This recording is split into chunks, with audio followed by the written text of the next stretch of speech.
मित्रांनो, अंगणवाडी ते 12वी पर्यंतच्या शिक्षण घेणाऱ्या लाभार्थ्यांसाठी महत्त्वाची अपडेट या जी.आर. मध्ये देण्यात आलेली आहे। तरी आपण हा व्हिडिओ शेवटपर्यंत बघा म्हणजे सर्व काही माहिती व्यवस्थित कळेल। तर आपण या ठिकाणी बघू शकता, दिव्यांग सक्षमीकरण विभागाअंतर्गत राबवण्यात येणाऱ्या वैयक्तिक लाभाच्या योजनेअंतर्गत शिशुवर्ग म्हणजे अंगणवाडी ते 12वी पर्यंत शिक्षण घेणाऱ्या दिव्यांग विद्यार्थ्यांसाठी शिष्यवृत्ती योजनेत सुधारणा करण्याबाबत महाराष्ट्र शासन दिव्यांग सक्षमीकरण विभाग यांचा 7 मे 2026 रोजीचा हा जी.आर. आहे। दिव्यांग व्यक्ती हक्क अधिनियम 2016 नुसार दिव्यांगांचे सक्षमीकरण, समानता, अधिकार व समावेशक तत्वांचा संपूर्ण स्वीकार करण्यात आला आहे। सदर अधिनियमानुसार दिव्यांग व्यक्तींचे सक्षमीकरण करणे आवश्यक आहे। तर अशा पद्धतीने आता या ठिकाणी या शिष्यवृत्तीमध्ये वाढ करण्यात आलेली आहे आणि या शिष्यवृत्तीमध्ये किती वाढ करण्यात आलेली आहे तर या शासन निर्णयानुसार आता जे शालांतपूर्व शिक्षण घेणारे विद्यार्थी आहेत, दिव्यांग विद्यार्थी आहेत, त्यांची शिष्यवृत्ती खालीलप्रमाणे आहे। तर दिव्यांगत्वाचा प्रकार व इयत्ता दिलेली आहे आणि शिष्यवृत्ती योजनेत वित्तीय सहाय्य दरमहा किती राहणार आहे तर शिशुवर्ग म्हणजे अंगणवाडी ते 8वी जर शिक्षण घेत असेल तर दिव्यांग व्यक्ती हक्क अधिनियम 2016च्या परिशिष्टानुसार या ठिकाणी नमूद दिव्यांगत्वाच्या सर्व 21 प्रकारातील विद्यार्थी लाभ घेऊ शकतात। त्यांना म्हणजे अंगणवाडी ते 8वी या लाभार्थ्यांना या विद्यार्थ्यांना 500 रुपये प्रति महिना मिळणार आहे। 9वी व 10वी इयत्तेतील जे निवासी विद्यार्थी असतील म्हणजे हॉस्टेलवर राहत असतील, त्या ठिकाणी वसतिगृहात राहत असतील त्यांना 800 रुपये प्रति महिना आणि जे अनिवासी म्हणजे घरी राहत असतील त्यांना 600 रुपये प्रति महिना देण्यात येणार आहे। तसेच जे दिव्यांग विद्यार्थी 11वी 12वी मध्ये असतील 21 प्रकारातील दिव्यांग विद्यार्थी तर त्यांना 1000 रुपये निवासी भत्ता म्हणजे जे हॉस्टेलवर राहत असतील, वसतिगृहात राहत असतील त्यांना 1000 रुपये आणि जे अनिवासी आहे त्यांना 800 रुपये प्रति महिना देण्यात येणार आहे। आणि अंध विद्यार्थ्यांसाठी वाचक भत्ता 150 रुपये दरमहा राहणार आहे आणि अभ्यास दौरा खर्च हा वार्षिक 1500 रुपये राहणार आहे। तर अशा पद्धतीने आता या ठिकाणी ही शिष्यवृत्ती देण्यात येणार आहे। तर या ठिकाणी टीप देण्यात आलेली आहे बघा, संबंधित शैक्षणिक संस्थेच्या नियंत्रणाखाली वसतिगृहात शुल्क भरून राहत असलेले विद्यार्थी हे निवासी विद्यार्थ्यांसाठी निश्चित करण्यात आलेला वित्तीय सहाय्य मिळण्यास पात्र असतील।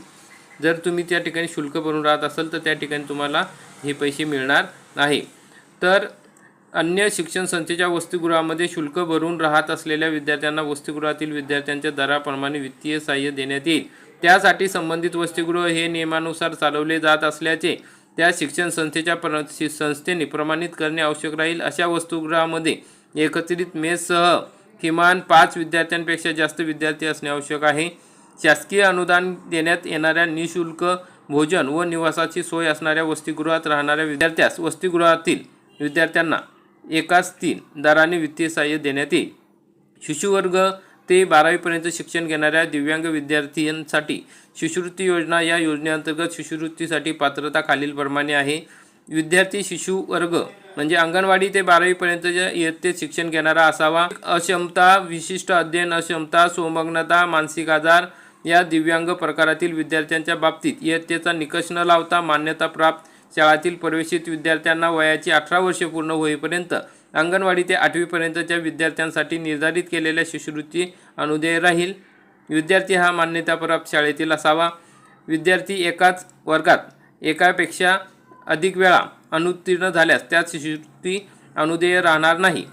अर्जासोबत वार्षिक परीक्षेच्या निकालाची प्रत म्हणजे गुणपत्रिका जोडावी। विद्यार्थी कार्ड सोबत जोडावं। 40% किंवा त्यापेक्षा अधिक असलेले दिव्यांग विद्यार्थी या ठिकाणी पात्रता राहणार आहे। प्रवेश न मिळालेल्या दिव्यांग विद्यार्थ्यांना आर्थिक सहाय्य देण्यासाठी राबविण्यात येत असलेल्या कोणत्याही विभागाशी संबंधित योजनेअंतर्गत लाभार्थी नसावा। या शिष्यवृत्तीसाठी उत्पन्नाची अट राहणार नाही। ही अतिशय महत्त्वाची अपडेट आहे। उत्पन्नाची कोणतीही अट राहणार नाही। सर्व उत्पन्न गटातील दिव्यांग विद्यार्थी या शिष्यवृत्ती योजनेचा लाभ घेऊ शकणार आहे। जर शिशुवर्ग ते 10वी पर्यंतच्या पात्र दिव्यांग लाभार्थी विद्यार्थी व पालक यांच्या आधार संलग्नित संयुक्त बँक खात्यात थेट महा-डी.बी.टी. विभागाच्या पोर्टलद्वारे शिष्यवृत्तीच्या लाभाची रकमेचे वितरण करण्याबाबतची कार्यपद्धती खालीलप्रमाणे आहे। डायरेक्ट महा-डी.बी.टी.द्वारे या ठिकाणी त्या विद्यार्थ्यांच्या पालकांचं जे खातं असेल त्यांच्या खात्यात पैसे पाठवण्यात येणार आहे। तर अशा प्रकारची ही अतिशय महत्त्वाची अपडेट आहे। जास्तीत जास्त दिव्यांग विद्यार्थ्यांपर्यंत हा व्हिडिओ नक्की शेअर करा आणि दिव्यांग विद्यार्थी असतील तर त्यांनी या योजनेचा नक्की लाभ घ्यावा, म्हणजे त्यांना शिक्षण घेत असताना कोणतीही अडचण येणार नाही. त्यांच्या पालकांनीसुद्धा या योजनेसाठी अर्ज करणे गरजेचं आहे. तर याविषयी सविस्तरपणे माहिती आणखी तुम्हाला बघायची असेल तर www.maharashtra.gov.in या संकेतस्थळावर हा GR मिळेल. तसेच डिस्क्रिप्शन बॉक्समध्ये सुद्धा या GRची लिंक देण्यात आलेली आहे, किंवा आपल्या टेलिग्राम चॅनलवरती हा GR तुम्हाला डाउनलोड करता येईल, बघता येईल. तर मित्रांनो, अशा पद्धतीने महत्त्वाची अपडेट होती. जास्तीत जास्त शेअर करा आणि दिव्यांग बांधवांना या योजनेचा लाभ घेण्यास सांगा. व्हिडिओ आवडल्यास व्हिडिओला लाईक करा, चॅनलला सबस्क्राईब करा. धन्यवाद. जय हिंद, जय महाराष्ट्र.